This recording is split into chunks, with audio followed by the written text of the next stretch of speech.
All right, let's talk about Atomic Habits. If you guys have this book, I'd love to have you read along with us. We're reading a chapter a week, and tonight let's talk about chapter 3. So this one's on how to build better habits in 4 simple steps. Why I like this chapter is because it helps us understand why we have to have habits. How many things do we do every day that we don't even realize are habits, right? To understand how the brain works in a problem-solving manner and how our body adapts to that in forming habit. Because I know a lot of times there's things we want to change in our life, our daily habits, how we deal with stress, right? Some of our responses that we do. And we want to have a healthy response. We want to be able to move, feel, and look better, right? Or different. We want the number on the scale to change a little bit. And that doesn't happen with, eating tons of salad and hours of cardio, right? We change because we change what we do every day. We change our thought processes. And so that's what I hope you get through this is we change our lifestyle, the way we view things, our mindset, then our day-to-day actions follow that, and you guys see the results that you want, right? You're healthy, you feel good, you've got energy, and your body will reflect that with how it looks and moves. So in this chapter, I thought it was really helpful. So many things that we do all day that we don't recognize as being habits. And this is what this chapter will explain. For instance, if I walk into a room and it's dark, right, I notice a problem. I then need a solution. So without thinking about it, my brain knows, hit the switch, there'll be light, and I can now see, right? That's actually a habit. We do things like that all day long. So we're gonna talk about why sometimes it's harder to form habits and sometimes it's easier. And as always, I'm gonna just read his paragraphs. We'll do a little bit of a discussion. He says it way better than I do. And hopefully this makes sense and helps move you just a little bit more forward on your journey of discovering why you do the things you do and setting up a plan to help you change some of those things that you're not really thrilled with doing. So, first, we're going to talk about a little bit of a story. So he says this is chapter 3, and we're page 43. So in 1898, there's a psychologist named Edward Thorndike that conducted an experiment that would lay the foundation for our understanding of how habits form and the rules that guide our behavior. He was interested in studying the behavior of animals, and he started working with cats. And so what he did was, he calls it a puzzle box, designed that the cat could escape through a door by a simple act such as pulling like a loop on a cord, pressing a lever, stepping on a platform. And he did this with these cats for a long time. He'd put them in the box. They'd obviously want out of the box. And after they poked around and pushed the levers and pulled these and pushed this, after numerous times, they finally were able to figure out how to open the release and exit the box. He said that initially, during the trials, it took them an average of 1.5 minutes to do whatever, pull the lever, whatever it was that was in that particular box, to actually release the door and escape. And then outside the box was a bowl of food, so they got the reward at the end. So they quickly realized they want to get that door open, 1, to get out of the box, but 2, there was a reward waiting for them. And after many trials, they got it down to where they could get out of the box within 6.3 seconds.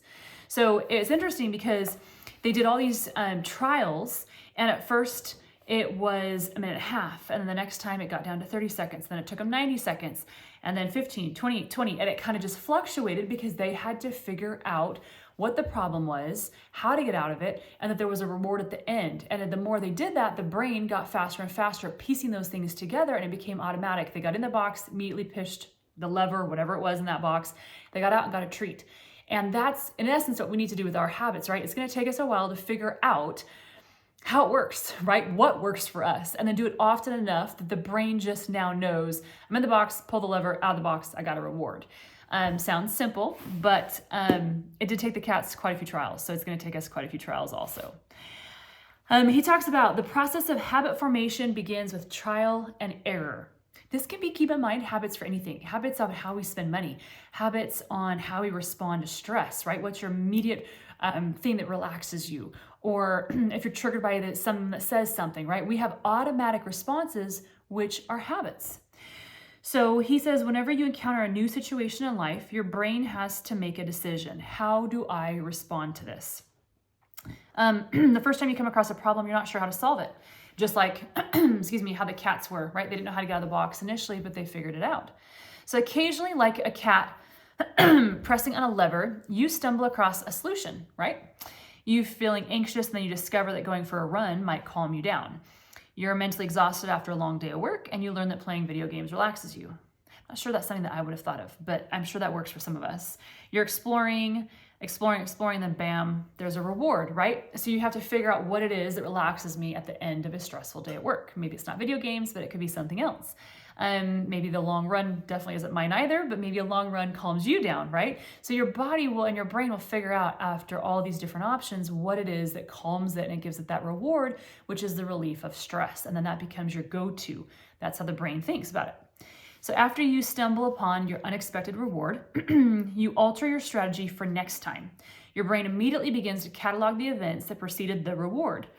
Wait a minute, that felt good. What did I do right before that, right? So if we're stressed and you try running one day and that relieves that stress and you feel better and that feels good and your body feels better, right? Then you're gonna stop and think, maybe I should do that more often.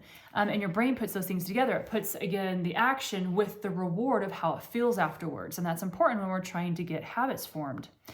It's called the feedback loop. Try, fail, learn, try differently. With practice, the useless movements fade away and the usual actions get reinforced, and that's a habit forming. So as we try different things, and that can be the same, and we can obviously take that into health and fitness, right? We want a habit of waking up early, we want a habit of going to the gym, or maybe eating healthier. All of these things, we've got to find a system that we feel there's a reward with. And that's what's going to help us form those habits where they just click because the brain gets a reward after seeing that there's a problem like stress. So we'll talk a lot more about that. So as habits are created, the level of activity in the brain decreases. You learn to lock in on the cues that predict success and tune out everything else. When a similar situation arises in the future, you know exactly what to look for. So instead of panicking every time, hey, how do I handle this situation? What's my body going to do? How do I respond to the situation? Your body will recall what it did last time. There's no longer a need to analyze every angle of a situation. Your brain skips the process of trial and error and creates a mental rule. If this, then that, right? So if I do this, then I get that. These cognitive scripts can be followed automatically whenever the situation is appropriate. Now, whenever you feel stressed, you get the itch to run, right? If you like running.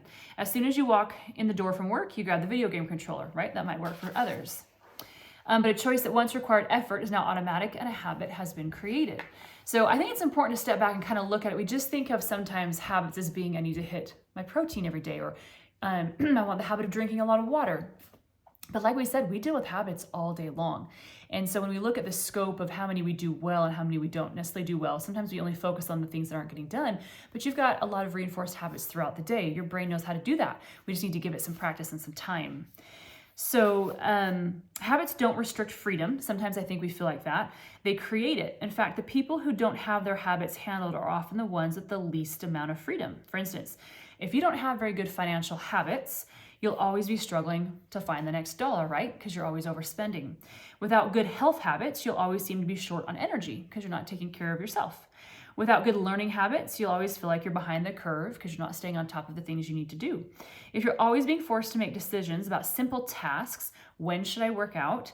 Where do I go to write? When do I pay the bills? Then you have less time for freedom. It's only by making the fundamentals of life easier that you can create the mental space needed for free thinking and creativity.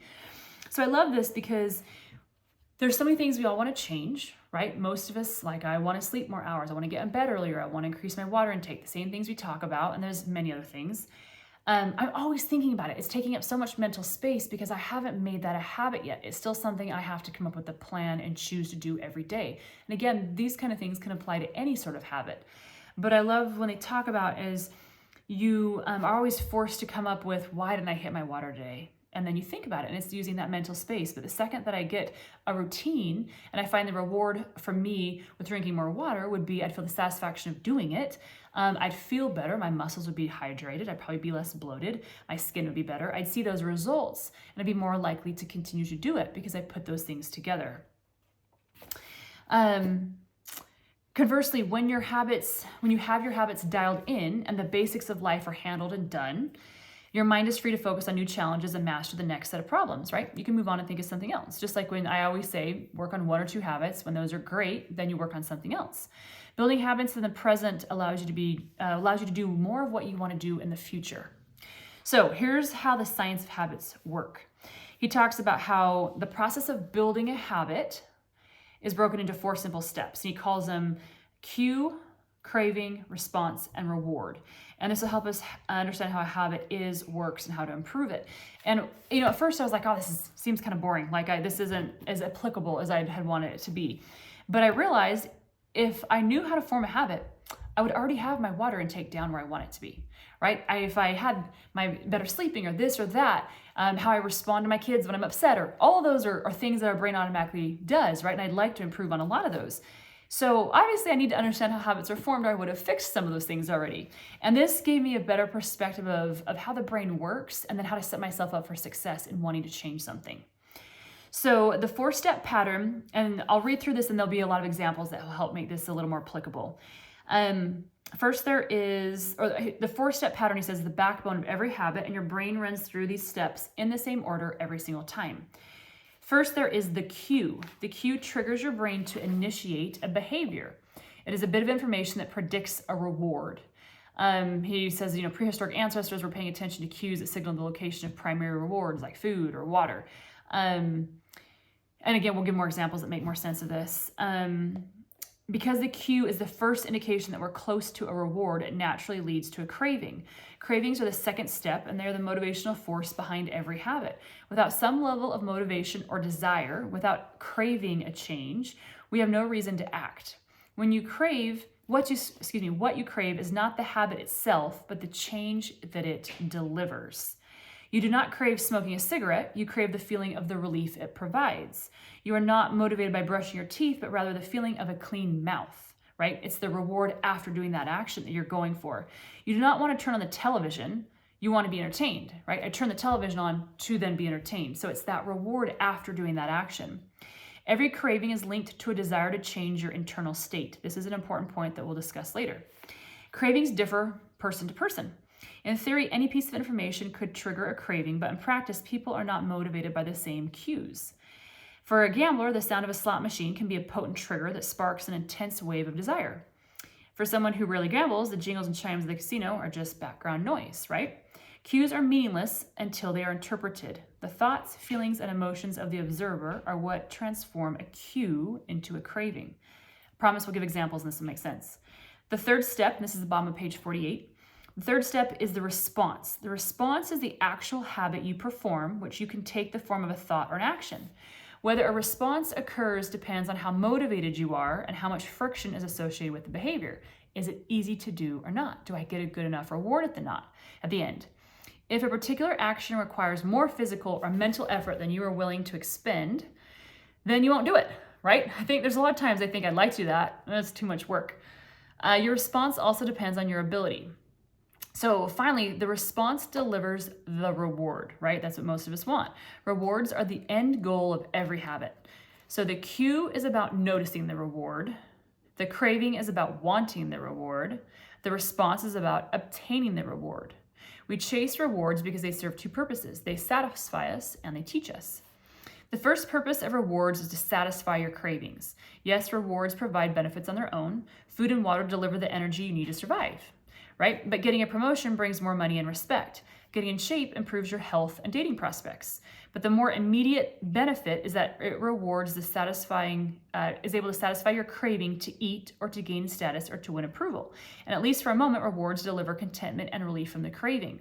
So when you're hungry, right, you want the reward, but it also satisfies the craving because now I'm not hungry anymore and I'm not thinking about the chocolate I want to eat. So all of those things kind of go into play. Second, rewards teach us which actions are worth remembering in the future. Your brain is a reward detector. As you go about your life, your sensory nervous system is continuously monitoring which actions satisfy your desires and deliver pleasure. Feelings of pleasure and disappointment are part of feedback mechanism that help your brain distinguish useful actions from useless ones. Rewards close the feedback loop and complete the habit cycle. And you're more likely to do things that are good. If a behavior is insufficient in any of the 4 stages, it will not become a habit. Eliminate the cue and your habit will never start. Reduce the craving and you won't experience enough motivation to act. Make the behavior difficult and you won't be able to do it. And if the reward fails to satisfy your desire, then you'll have no reason to do it again in the future. Without the first 3 steps, a behavior will not occur. Without all 4, a behavior will not be repeated. And so we'll go through examples because when I read that was a lot to take in. And so you've got to, we look at rewards teach us which actions are worth remembering. Again, what do I get out of that? When I'm stressed and I go for a run, do I feel really good enough that I want to do that again? Or if it's not good, then your brain's not going to think to do it and have the craving to go, right? I'm sure there's certain things that we do, we start to kind of itch because we're like, I want to do that, I'm excited for this, because we know it will relieve the craving, but it also gives us a good feeling at the end, or we'll see some sort of result. So there's what we call the habit loop. And without the first 3 steps, again, the behavior will not occur. Without all 4, the behavior will not be repeated. And I think that's important because a lot of times with habits, we want to see changes and we do it for just a little while, but it's hard to stay super consistent over long time periods. And that's what we need, is the long time period, right? We want this to be a lifestyle change, just not a short fix. So we have to work on that over and over again, but we also have to set ourselves up with the right plan. So that's why in my program, I have the action plan, which actually goes through these phases and helps you come up with what I want to change. Now let's work through each of the 4 phases he just spoke about so that you can really understand how to change it, work on it, and get the brain and mindset to shift to where it becomes something completely natural. So, in summary, the cue triggers a craving, which motivates a response, which provides a reward, which satisfies the craving, and ultimately becomes associated with the cue. And it just goes around and around and around. So, this 4-step process is not something that actually happens occasionally, but it rather is an endless feedback loop that is running and active during every moment that you're alive, even now. The brain is continually scanning the environment, predicting what will happen next, trying out different responses, and learning from the results. The entire process is completed in a split second. And we use it again and again without realizing everything that's been packed into the previous moment. We can split these 4 steps into 2 phases. So this makes it a little bit easier, right? Because that was a little bit technical and it's like, great, how do I actually apply that though? So the problem phase and the solution phase. So the problem phase includes the cue and the craving, right? The first 2 steps. And then we've got, and that's when you realize that something needs to change. So as we're looking at what we're doing every day, right? We've got the cue and the craving. And when you realize what needs to change, then we have the solution phase. And that includes the response and the reward, and is when you take action and achieve the change that you desire. So I want to repeat that because I really think that if we understand the process, because so often we just think, well, I want more water, I'll pick up a glass of water and drink it. Well, I don't stay consistent with that, right? Same thing with I want to exercise today. So if we understand that there is a process of how we actually have to change the way that our brain thinks about what we want to do and find the right reward so that it's something that we can continue with, it's important to understand that as we're setting up our action plan. So I'm going to repeat that again. The problem phase includes the cue and the craving, and it is when you realize that something needs to change. The solution phase includes the response and the reward, and that's when we take action to achieve the change we desire. All behavior is driven by the desire to solve a problem. Sometimes the problem is that you notice something good and you want to obtain it. Sometimes the problem is that you're experiencing pain and you want to relieve it. Either way, the purpose of every habit is to solve the problems that you face. Imagine walking into a dark room, like the example I gave earlier, flipping on the light switch. You perform the habit so many times that it occurs without even thinking. Like, do you ever walk in the room and be like, crap, it's dark. What am I going to do? I can't see, right? You don't think about it. You just walk in, you flip on a light switch because you know there's a result and it solves your solution of not being able to see. You proceed through all the 4 stages in a fraction of a second, and the urge to act strikes you without even thinking.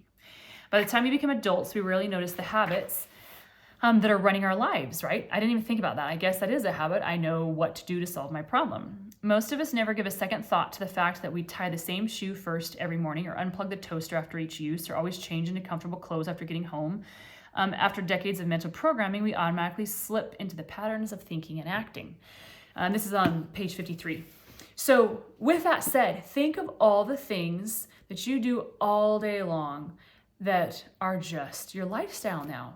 It's our comfort zone. Our brain is conditioned to think this way. So when we alter that up, either waking up early or adding an exercise routine when we're not used to doing that in the morning, our brain isn't used to working and sweating so early, it's used to the normal things that we do, plus the motivation to get up and to do it. We've got to switch all those things so that they become just commonplace. So he gives a couple examples, and this, for me, kind of helped put it into context of all the different ways we use habits throughout the day. Here's one example. So we've got the problem phase, the cue, and the craving, and the solution phase, right? The response and reward. So for this example, the cue in the problem phase is your phone buzzes with a new text message. The craving is you want to learn the contents of the message.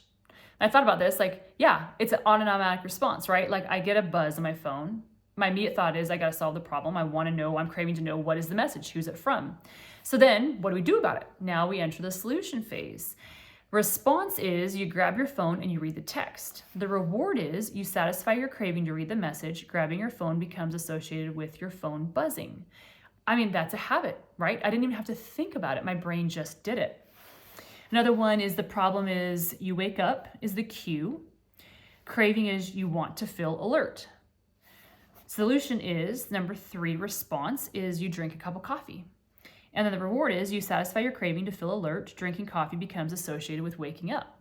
So again, right, we wake up, I want to feel alert. I notice that I'm groggy, I don't feel great, right? So there's the cue of waking up. There's the craving of I need something, I want to wake up. It's kind of like the need that we have, right? Then we drink a cup of coffee, and then that coffee is associated with waking up, and all of a sudden they are all associated. We don't even think about it. It's just what we do and what our body starts to crave. Another one, the cue is you smell a donut shop as you walk down the street near your office. Then the craving, you begin to crave a donut. I love donuts, that's a good craving. Then the solution is, the response to that craving is you buy a donut and eat it. Then the reward is you satisfy your craving to eat a donut. Buying a donut becomes associated with walking down the street near your office. And then all of a sudden we've got a habit. And even if you don't purchase the donut, your brain signals it saying, I want it. It's on the walk home. I'm supposed to get it. This is routine, right? Last one, we can do it for a cue. You hit a stumbling block on a project at work. The craving is you feel stuck and you want to relieve your frustration. So this, I mean, especially if you're parents, right? We have situations like this all the time where we're frustrated. This is an example of being at work. So the cue is, again, you hit a stumbling block. The craving is you're frustrated. You want to relieve that frustration. So then we go into the solution phase. You pull out your phone and check social media. The reward is you satisfy your craving to feel relieved. Checking social media becomes associated with feeling stalled at work. So see how that is a cue. It's a loop. It's going to go around and around and around. And I think it's super important to be able to associate these, because we wouldn't know in the beginning when you're stumbling block at work, sitting there staring bored out the window because you don't know how to solve this problem, you know, your mind blank staring at the computer. You want to relieve that. You're getting super frustrated. So maybe you try a few things. Maybe you call your friend or spouse, you go walk around, or you try to eat something, and none of those really save it. You're still frustrated. You're still blocked. Well, then you pull your phone out, happen to check social media, and that satisfies your craving to feel relieved, frustrated, and then you're able to go back to work and finish it. So now our brain's always going to say, none of those other 5 things I did worked. I associate with the reward of what social media gave me. And without thinking, the next time you have that stumbling block, frustrated, relieved, you go through the steps, you're going to pull your phone out because you know it worked before. So hopefully those kind of give you a little bit of a loop into how that works. And then there's even physical ones. For instance, a cue, you're answering emails. The craving is you begin to feel stressed and overwhelmed by work, and you want to feel like you're actually in control, right? I mean, these situations can be applied to anything. So the solution phase is, the response is you bite your nails because you're frustrated and overwhelmed, and that's the physical response. So then the reward is you satisfy your craving to reduce stress. Biting your nails becomes associated with answering your emails. Before we know it, these things are now habits and your brain doesn't even think about it. So all of a sudden you're at your desk chewing on your nails, and all of a sudden you feel more calm and can answer your emails. Not even associating the fact that there was a problem, the nails biting was the solution, relieves the stress, and your brain will associate that and do it over and over. And that becomes kind of like our safety net. So we need to transform these 4 steps into a practical framework that we can use to design good habits and eliminate bad ones, right? So like we talk about the problem solution phase, but these terms are a little bit not very applicable. I'm like, great, okay, I still don't really understand how I apply that to what I want to change. So he then says the framework is the 4 laws of behavior change, and that's what we're going to spend the next couple chapters understanding. It provides simple sets of rules for creating good habits and breaking bad habits. You can think of each law as a lever that influences human behavior, and when the levers are in the right positions, creating good habits is effortless. When they are in the wrong position, is nearly impossible. Because think of how many times you've wanted to change. And again, it could be that you're not as snappy with people that are in your house. It could be that you get less frustrated on the road. It could be that you right? Want to eat more vegetables every day, or anything that you're working on, because we have habits all day long, emotional, physical, all day long. So he says, we've talked about the cue and the craving, right? And then in the solution phase is the response and the reward. He calls them the first, second, third, and fourth law, and he makes them a little more applicable. So the first law is cue that we talked about, and he says you need to make it obvious. The second law, and this is on page 54, sorry. The first law is cue, make it obvious. The second law that's craving is make it attractive. The third law is response, and we're going to make that easy. The fourth law is reward, and we're going to make that satisfying. We can invert these laws to learn how to break bad habits also. So if we go into the same thing, cue, we make it invisible, right? Because if we want to make something a good habit, we're going to make it obvious. If we want to get rid and eliminate a bad habit, we're going to make it invisible. And we go through craving makes it unattractive, response makes it difficult, and reward makes it unsatisfying. We will walk you through all of this.